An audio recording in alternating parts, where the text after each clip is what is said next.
नमस्कार, मैं आद्या ठाकुर स्वागत करती हूँ आपका हमारे चैनल में। देश में सोमवार को कोविड-19 के 14,821 मामले सामने आने के बाद घातक कोरोना वायरस से संक्रमित होने वालों की संख्या बढ़कर 4,25,282 हो गई। वहीं संक्रमण से 445 और लोगों की मौत के बाद मृतकों का आंकड़ा 13,699 हो गया है। स्वास्थ्य मंत्रालय के आंकड़ों के अनुसार देश में लगातार 11वें दिन 10,000 से ज्यादा मामले सामने आए हैं। सुबह 8 बजे तक औसतन आधिकारिक आंकड़ों के मुताबिक स्वस्थ होने वाले मरीजों की संख्या भी बढ़ रही है और अब तक 2,37,195 मरीज संक्रमण से उबर चुके हैं, जबकि 1,74,387 ऐसे लोग हैं जो अभी संक्रमण की चपेट में हैं। वहीं एक मरीज विदेश चला गया है। दिल्ली के मुख्यमंत्री अरविंद केजरीवाल ने कहा कि राष्ट्र को एक लड़ाई लड़ने की जरूरत है अगर देश कोरोना वायरस के खिलाफ जीतना चाहता है। एक प्रेस कॉन्फ्रेंस में बोलते हुए केजरीवाल ने कहा कि भारत चीन के खिलाफ 2 मोर्चा युद्ध लड़ रहा है जो इसे हर कीमत पर जीतेगा। भारत चीन के खिलाफ 2 मोर्चे पर लड़ाई लड़ रहा है, एक चीन द्वारा भेजे गए वायरस के साथ और दूसरा सीमा पर। हमारे सैनिकों की सीमा पर लड़ रहे हैं, जबकि हमारे डॉक्टर और अन्य मेडिकल कर्मचारी लड़ रहे हैं हमारे देश को कोरोना वायरस से सुरक्षित रखने के लिए। केजरीवाल ने कहा, हमें अपने सैनिकों और डॉक्टरों के साथ खड़ा होना चाहिए। आइए सुनते हैं केजरीवाल ने क्या कहा।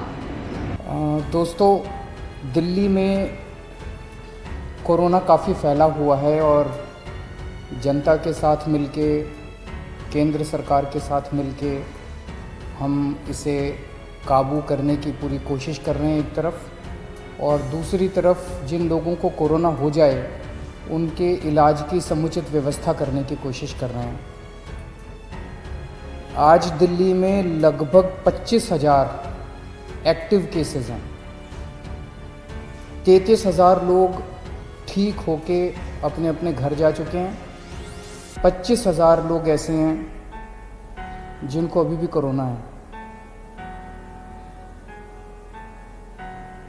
अस्पतालों में इस टाइम 6,000 के करीब लोग हैं और 12,000 के करीब लोगों का उनके घर के अंदर इलाज चल रहा है। आज जैसा मैंने बताया, दिल्ली में 25,000 एक्टिव केस हैं। आज से ठीक एक हफ्ता पहले दिल्ली में 24,000 एक्टिव केस थे। एक हफ्ते के अंदर केवल 1,000 एक्टिव केस बढ़े। इसका मतलब लगभग जितने लोग बीमार ठीक हो रहे हैं उतने ही लोग बीमार हो रहे हैं। एक तरह से फिलहाल ऐसा लगता है कि थोड़ा सा स्टेबलाइज हो रहा है। पिछले दिनों में हमने टेस्टिंग बहुत बड़े स्तर पे टेस्टिंग 3 गुना कर दी है। 3 गुना से भी ज़्यादा हमने टेस्टिंग कर दी है। बीच में लोगों को अपना टेस्ट कराने में दिक्कत आ रही थी। मैं समझता हूं कि अब आपको टेस्ट कराने में दिक्कत नहीं आ रही होगी। पहले लगभग 5,000 टेस्ट डेली किए जाते थे, अब डेली 18,000 के करीब टेस्ट डेली हो रहे हैं। बीच में कुछ लैब्स ने गड़बड़ी करने की कोशिश की थी। उन लैब्स के खिलाफ हमने एक्शन लिया, क्योंकि गलत काम तो किसी को नहीं करने दिया जा सकता। कुछ लैब्स ऐसी थी जो कि नेगेटिव होने के बावजूद भी पॉजिटिव दिखा रही थी जब उनकी चेकिंग की गई। तो अब सारी लैब्स को सख्ती के साथ कहा गया है कि सही काम करना है और पूरी कैपेसिटी के ऊपर काम करना है, खूब टेस्ट करने हैं। केंद्र सरकार की मदद से दिल्ली में एंटीजन टेस्ट भी शुरू किए गए हैं। एंटीजन टेस्ट रैपिड टेस्ट होता है, 15 मिनट में, आधे घंटे में पता चल जाता है। तो इस टाइम दिल्ली के अंदर लगभग 18,000 टेस्ट डेली हो रहे हैं। मैं समझता हूं कि अब आपको अपनी टेस्टिंग कराने में कोई दिक्कत नहीं आएगी।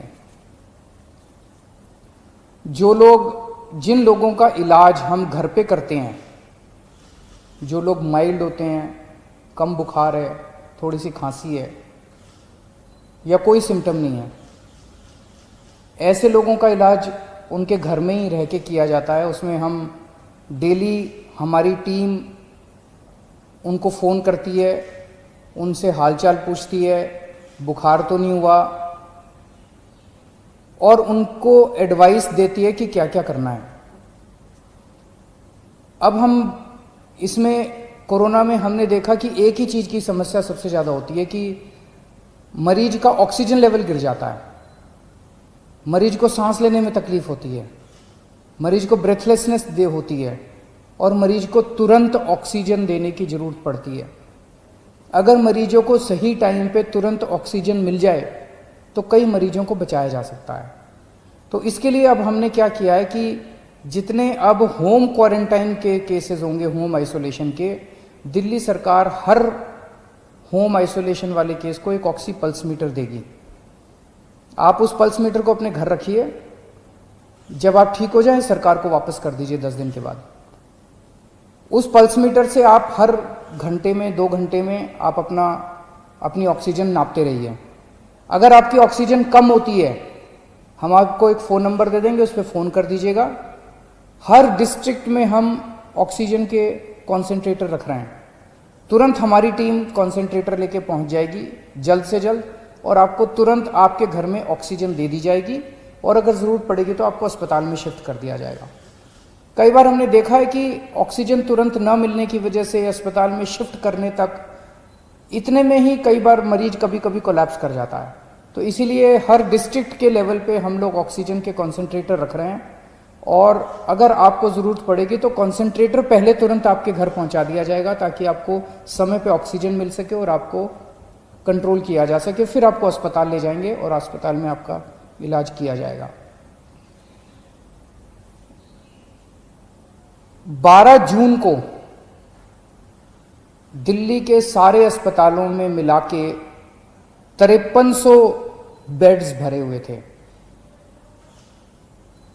आज की डेट में 6200 बेड भरे हुए हैं। तो लगभग 10 दिन में केवल 900 बेड भरे। इन 10 दिनों में 23,000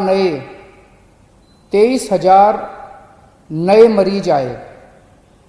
23,000 नए मरीजों में से केवल 900 बेड्स की ज़रूरत पड़ी, एक्स्ट्रा बेड्स की ज़रूरत पड़ी।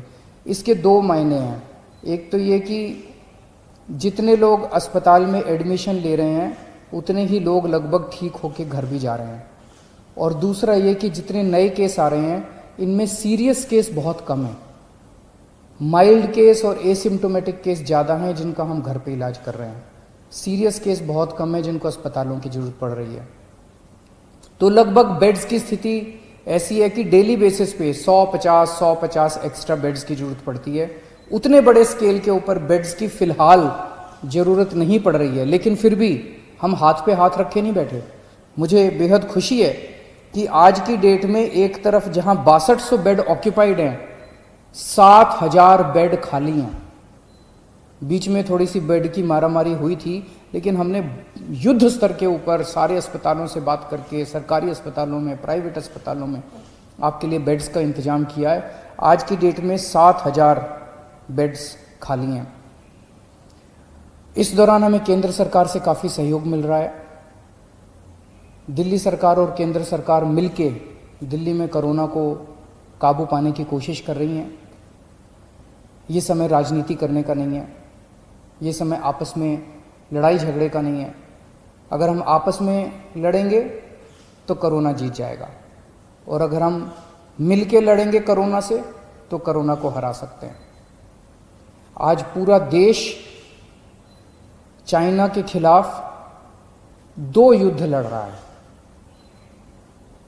एक चाइना के द्वारा भेजे गए वायरस के खिलाफ, और दूसरा चाइना के खिलाफ बॉर्डर के ऊपर युद्ध लड़ रहा है। वायरस के खिलाफ हमारे डॉक्टर, हमारे नर्स, ये सब युद्ध लड़ रहे हैं, और बॉर्डर के ऊपर हमारे सैनिक युद्ध लड़ रहे हैं। आज पूरा देश हमारे डॉक्टर्स के साथ एक तरफ खड़ा है और हमारी दूसरी तरफ हमारे सैनिकों के साथ खड़ा है, और इन दोनों युद्धों को हमें पूरे देश को मिलके लड़ना है। इसमें बिल्कुल राजनीति नहीं होनी चाहिए, इसमें कोई पार्टीबाजी नहीं, कोई गुटबाजी नहीं। सारे देश को एक होके कोरोना के खिलाफ भी युद्ध लड़ना है और चाइना के खिलाफ भी हमें युद्ध लड़ना है। हमारे 20 जवान पीछे नहीं हटे, हम पूरे देश भी पीछे नहीं हटने वाला। जब तक हम जीत नहीं जाएंगे तब तक देश पीछे नहीं हटेगा। भारत और चीन के बीच मौजूदा सीमा पर तनाव और विवाद को सुलझाने के लिए आज एक बार फिर सैन्य अधिकारियों की बैठक होने वाली है। इस बैठक की पेशकश इस बार चीन की तरफ से की गई है। बताया जाता है कि ये बैठक इस बार चीन की तरफ मोल्डो में की जाएगी। बैठक में दोनों देशों के सैन्य अधिकारी सीमा पर बढ़ रहे तनाव को दूर करने पर बात करेंगे। इसी के साथ गलवान घाटी में पिछले दिनों हुई घटना पर भी चर्चा की जाएगी। 6 जून के बाद ये दूसरी बार है जब दोनों देशों के बीच सैन्य अधिकारी स्तर की बातचीत हो रही है।